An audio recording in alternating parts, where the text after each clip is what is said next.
ನಮಸ್ಕಾರ, ನಾನು doctor Dayananda Srinivasan, cancer surgeon. ನಾವು ಈ ವಿಡಿಯೋದಲ್ಲಿ ಎಂಡೋಮೆಟ್ರಿಯಲ್ ಕ್ಯಾನ್ಸರ್ ಬಗ್ಗೆ ನೋಡೋಣ. ಎಂಡೋಮೆಟ್ರಿಯಂ ಅಂದರೆ ಏನು? ಗರ್ಭಚೀಲದ ಇನ್ನರ್ ಲೈನಿಂಗ್ ಅಂತ ಏನು ಹೇಳ್ತೀವಲ್ಲ, ಅದನ್ನು ಎಂಡೋಮೆಟ್ರಿಯಂ ಅಂತ ಕರಿತೀವಿ. ನಾವು ನಮ್ಮ ಪ್ರೀವಿಯಸ್ ವಿಡಿಯೋದಲ್ಲಿ ಪೀರಿಯಡ್ಸ್ ಬಗ್ಗೆ ಡಿಸ್ಕಸ್ ಮಾಡಿದ್ವಿ. ಪೀರಿಯಡ್ಸ್ ಬಗ್ಗೆ ಡೀಟೇಲಾಗಿ ನೋಡಿದ್ವಿ. ಅದರ ಲಿಂಕ್ ನಾನು ಇಲ್ಲಿ ಕೊಡ್ತೀನಿ.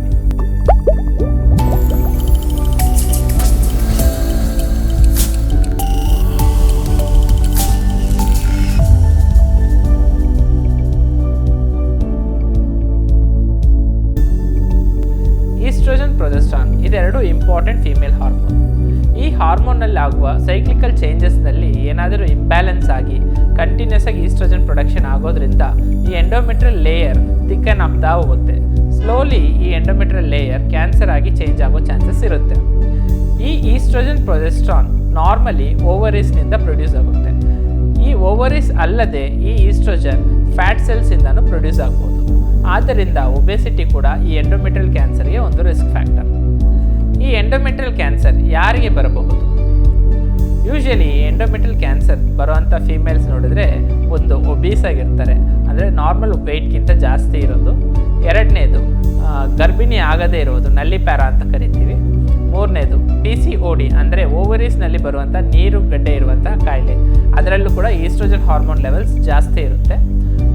ನೆಕ್ಸ್ಟ್ ನೋಡೋದಂದರೆ 60 ವಯಸ್ಸಿಗಿಂತ ಹೆಚ್ಚಾಗಿರುವ ಫೀಮೇಲ್ಸ್, ಪೋಸ್ಟ್ ಮೆನೋಪಾಸಲ್ ಅಂದರೆ ಪೀರಿಯಡ್ಸ್ ನಿಂತ ಮೇಲೆ ಲಾಂಗ್ ಟರ್ಮ್ ಆಗಿ ಹಾರ್ಮೋನಲ್ ರಿಪ್ಲೇಸ್ಮೆಂಟ್ ಥೆರಪಿ ತಗೊಳ್ಳೋರು, ಅನ್ಕಂಟ್ರೋಲ್ಡ್ ಶುಗರ್ BP ಇರುವಂತಹ ಹೆಂಗಸರು, last and important physical activity ಇಲ್ಲದೆ ಸೆಡೆಂಟ್ರಿ ಲೈಫ್ ಸ್ಟೈಲ್ ಇರುವಂಥ ಹೆಂಗಸರು. ನೆಕ್ಸ್ಟ್ ಎಂಡೋಮೆಟ್ರಿಯಲ್ ಕ್ಯಾನ್ಸರ್ಗೆ ಇರೋ ಸಿಂಪ್ಟಮ್ಸ್ ಏನು? ಯೂಶಲಿ ಈ ಎಂಡೋಮೆಟ್ರಿಯಲ್ ಕ್ಯಾನ್ಸರ್ ಬರೋದು ಮೆನೋಪಾಸ್ ಅಂದರೆ ಪೀರಿಯಡ್ಸ್ ನಿಂತಿರೋ ಹೆಂಗಸರಲ್ಲಿ ಹೆಚ್ಚಾಗಿ ನೋಡ್ತೀವಿ. ಅವರಲ್ಲಿ ಕಾಮನ್ ಆಗಿ ನೋಡೋವಂಥ ಸಿಂಪ್ಟಮ್ ಏನಂದರೆ ಪೋಸ್ಟ್ ಮೆನೋಪಾಸಲ್ ಬ್ಲೀಡಿಂಗ್ ಅಂತೀವಿ. ಅಂದರೆ ಪೀರಿಯಡ್ಸ್ ನಿಂತಿರೋ ಹೆಂಗಸರಲ್ಲಿ ಸಡನ್ ಆಗಿ ಮತ್ತೆ ಬ್ಲೀಡಿಂಗ್ ಕಾಣಿಸ್ಕೊಳ್ಳೋದು, ಅಥವಾ ಬ್ಲೀಡಿಂಗ್ ಸ್ಪಾಟಿಂಗ್ ಅಂತ ಏನು ಹೇಳ್ತೀವಲ್ಲ, ಒಂದೊಂದು ಹನಿಯಾಗಿ ಬ್ಲೀಡಿಂಗ್ ಕಾಣಿಸ್ಕೊಳ್ಳೋದು.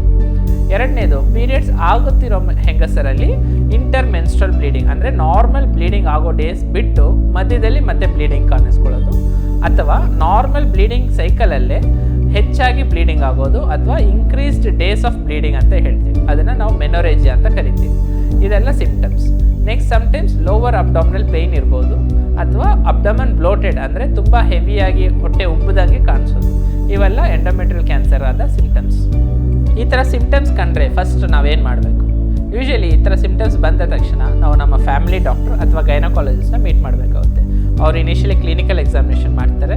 ಅದಾದಮೇಲೆ ಬೇಕಾದರೆ ಒಂದು ಅಲ್ಟ್ರಾಸೌಂಡ್ ಅಬ್ಡಮನ್ ಅಡ್ವೈಸ್ ಮಾಡ್ಬೋದು. ಈ ಅಲ್ಟ್ರಾಸೌಂಡ್ ಅಬ್ಡಮ್ನಲ್ಲಿ ನಾವು ನೋಡೋದು ಏನಂದರೆ ಎಂಡೋಮೆಟ್ರಿಯಲ್ ಥಿಕ್ನೆಸ್ನ ಮೆಷರ್ಮೆಂಟ್ ಕೊಟ್ಟಿರ್ತಾರೆ. ಯೂಶಲಿ ಈ ಎಂಡೋಮೆಟ್ರಿಯಲ್ ಥಿಕ್ನೆಸ್ ಜಾಸ್ತಿ ಇದ್ದರೆ ನೆಕ್ಸ್ಟ್ ನಾವು ಮಾಡಬೇಕಾದದ್ದು ಎಂಡೋಮೆಟ್ರಿಯಲ್ ಬಯಾಪ್ಸಿ, ಅಂದರೆ ನಾವು ಔಟ್ ಪೇಷಂಟ್ ಬೇಸಿಸಲ್ಲಿ ಮಾಡುವಂಥ ಒಂದು ಪ್ರೊಸೀಜರ್. ಇದರಲ್ಲಿ ಆ ಎಂಡೋಮೆಟ್ರಿಯಲ್ ಥಿಕ್ಕನಿಂಗ್ ಆಗಿರೋ ಅಂಥ ಲೇಯರಿಂದ ಒಂದು ಸ್ಮಾಲ್ ಪೀಸ್ನ ಟೆಸ್ಟಿಂಗ್ ತೊಗೋತೀವಿ. ಆ ಟೆಸ್ಟಿಂಗ್ನಲ್ಲಿ ಮಾಡುವಂಥ ಬಯಾಪ್ಸಿನ ಎಂಡೋಮೆಟ್ರಿಯಲ್ ಬಯಾಪ್ಸಿ ಅಂತ ಕರಿತೀವಿ. ಈ ಟಿಶ್ಯೂ ರಿಪೋರ್ಟ್ ಬಂದಾಗ ಸಪೋಸ್ ಅದರಲ್ಲಿ ಕ್ಯಾನ್ಸರ್ ಅಂತ ಡಯಾಗ್ನೋಸಿಸ್ ಆದರೆ ನಾವು ನೆಕ್ಸ್ಟ್ ಆ ಕ್ಯಾನ್ಸರ್ ಎಲ್ಲಿ ಸ್ಪ್ರೆಡ್ ಆಗಿದೆ ಅಂತ ನೋಡೋದಕ್ಕೆ ಕೆಲವು ಸ್ಕ್ಯಾನಿಂಗ್ ಮಾಡಬೇಕಾಗುತ್ತೆ. ಯೂಶಲಿ ಎಂಡೋಮೆಟ್ರಿಯಲ್ ಕ್ಯಾನ್ಸರ್ಗೆ MRI ಅಥವಾ CT ಸ್ಕ್ಯಾನ್ ರೆಕಮೆಂಡ್ ಮಾಡ್ತೀವಿ. ಈ MRI ಅಥವಾ CT ಸ್ಕ್ಯಾನಲ್ಲಿ ಕೆಲವು ಕ್ಯಾರೆಕ್ಟರ್ಸ್ ನೋಡಿ ಅದು ಯಾವ ಸ್ಟೇಜಲ್ಲಿದೆ ಅಂತ ನಾವು ಹೇಳ್ತೀವಿ. ಯೂಶಲಿ ಎಂಡೋಮೆಟ್ರಿಯಲ್ ಬಯಾಪ್ಸಿಯಲ್ಲಿ ಕ್ಯಾನ್ಸರ್ ಅಂತ ಡಿಟೆಕ್ಟ್ ಆದಮೇಲೆ ನಿಮ್ಮನ್ನು ಕ್ಯಾನ್ಸರ್ ಸರ್ಜನ್ಗೆ ರೆಫರ್ ಮಾಡ್ತಾರೆ. ಒನ್ಸ್ ನೀವು ಕ್ಯಾನ್ಸರ್ ಸರ್ಜನ್ನ ಮೀಟ್ ಆದಮೇಲೆ ಸ್ಟೇಜಿಂಗ್ ಇನ್ವೆಸ್ಟಿಗೇಷನ್ಸ್ ಮಾಡಬೇಕಾಗುತ್ತೆ. ಯೂಶಲಿ MRI ಅಥವಾ CT ಸ್ಕ್ಯಾನ್ ಮಾಡ್ತೀವಿ. ಈ CT ಸ್ಕ್ಯಾನ್ ಅಥವಾ MRIಯಲ್ಲಿ ಕ್ಯಾನ್ಸರ್ ಸೈಜ್, ಕ್ಯಾನ್ಸರ್ ಎಷ್ಟು ಡೆಪ್ತ್ಗೆ ಹೋಗಿದೆ, ಅದು ಯಾವ ಲಿಂಫ್ ನೋಡ್ಸ್ನೆಲ್ಲ ಇನ್ವಾಲ್ವ್ ಆಗಿದೆ, ಅಥವಾ ಬೇರೆ ಆರ್ಗನ್ಸ್ಗೆ ಸ್ಪ್ರೆಡ್ ಆಗಿದೆಯಾ ಇಲ್ವಾ ಅಂತ ಗೊತ್ತಾಗುತ್ತೆ.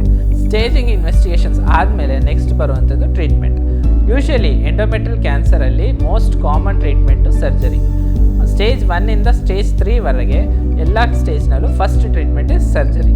ಇದರಲ್ಲಿ ಜಸ್ಟ್ ಗರ್ಭಚೀಲ ಮಾತ್ರ ತೆಗೆದ್ರೆ ಸಾಲಲ್ಲ. ಗರ್ಭಚೀಲದ ಜೊತೆ 2 ಓವರೀಸ್, ಅದು ಸ್ಪ್ರೆಡ್ ಆಗುವಂತಹ ಲಿಂಫ್ ನೋಡ್ಸ್ ಮತ್ತು ಇನ್ನಿತರ ಆರ್ಗನ್ಸ್ನ ತೆಗಿಬೇಕಾಗುತ್ತೆ. ಈ ಎಲ್ಲ ತೆಗೆದಿರೋ ಟಿಶ್ಯೂಸ್ನ ಟೆಸ್ಟಿಂಗ್ ಕಳಿಸ್ತೀವಿ. ಆ ಟೆಸ್ಟಿಂಗ್ ರಿಪೋರ್ಟ್ ಮೇಲೆ ನೆಕ್ಸ್ಟ್ ಫರ್ದರ್ ಕೀಮೋಥೆರಪಿ ಅಥವಾ ರೇಡಿಯೇಷನ್ ಬೇಕಾಗಿ ಬರ್ಬೋದು. ಅಡ್ವಾನ್ಸ್ ಸ್ಟೇಜ್ ಎಂಡೋಮೆಟ್ರಿಯಲ್ ಕ್ಯಾನ್ಸರಲ್ಲಿ ನಾವು ಕಾಯಿಲೆನ ಗುಣಪಡಿಸುವ ಚಾನ್ಸಸ್ ಕಡಿಮೆ ಇರುತ್ತೆ. ಸೊ ಆ ಸ್ಟೇಜಸ್ನಲ್ಲಿ ನಾವು ಕಾಯಿಲೆನ ಕಂಟ್ರೋಲ್ ಮಾಡೋದಕ್ಕೆ ಕೀಮೋಥೆರಪಿ ಕೊಡಬೇಕಾಗುತ್ತೆ. ಎಂಡೋಮೆಟ್ರಿಯಲ್ ಕ್ಯಾನ್ಸರ್ ಬರೋಕ್ಕೆ ಮುಂಚೆ ಅದನ್ನು ಪ್ರಿವೆಂಟ್ ಮಾಡೋಕ್ಕೆ ಏನಾದರೂ ದಾರಿ ಇದೆಯಾ? ಹೌದು, ಇದೆ. ಹೆಲ್ತಿ ಲೈಫ್ ಸ್ಟೈಲ್ ಅಂದರೆ ಹೆಚ್ಚಾಗಿ ಕಾರ್ಬೋಹೈಡ್ರೇಟ್ಸ್, ಫ್ಯಾಟ್ ಕಂಟೆಂಟ್ ಇರೋ ಫುಡ್, ಜಂಕ್ ಫುಡ್ಸ್ನ ಅವಾಯ್ಡ್ ಮಾಡೋದು. ಎಕ್ಸಸೈಸ್, ಯೋಗ ಅಂತ ಫಿಸಿಕಲ್ ಆ್ಯಕ್ಟಿವಿಟಿ ಮಾಡಿ ಬಾಡಿನ ಆ್ಯಕ್ಟಿವ್ ಆಗಿ ಇಟ್ಕೊಳ್ಳೋದು. ಬಾಡಿ ವೆಯ್ಟ್ನ ಕಡಿಮೆ ಮಾಡೋದು. ಶುಗರ್, BP-ನ ಪ್ರಾಪರ್ ಡಯೆಟ್ ಮತ್ತು ಟ್ರೀಟ್ಮೆಂಟಿಂದ ಕಂಟ್ರೋಲಲ್ಲಿ ಇಟ್ಕೊಳ್ಳೋದು. ಅನ್ನೆಸೆಸರಿ ಹಾರ್ಮೋನಲ್ ಥೆರಪಿನ ಅವಾಯ್ಡ್ ಮಾಡೋದು. ನಮ್ಮ ಬಾಡಿಯಲ್ಲಿ ಆಗುವಂತಹ ಚೇಂಜಸ್ ಹಾಗೂ ಪೀರಿಯಡ್ಸ್ನಲ್ಲಿ ಆಗುವಂತಹ ಚೇಂಜಸ್ನ ಐಡೆಂಟಿಫೈ ಮಾಡಿ ಮೆಡಿಕಲ್ ಹೆಲ್ಪ್ ಪಡೆಯುವುದು. ನಮಗೆ ಗೊತ್ತಿರುವಂತಹ ಇನ್ಫಾರ್ಮೇಷನ್ಸ್ನ ನಮ್ಮ ಫ್ಯಾಮಿಲಿ, ಫ್ರೆಂಡ್ಸ್ಗೆ ನೀಡಿ ಅವೇರ್ನೆಸ್ ಕ್ರಿಯೇಟ್ ಮಾಡೋದು.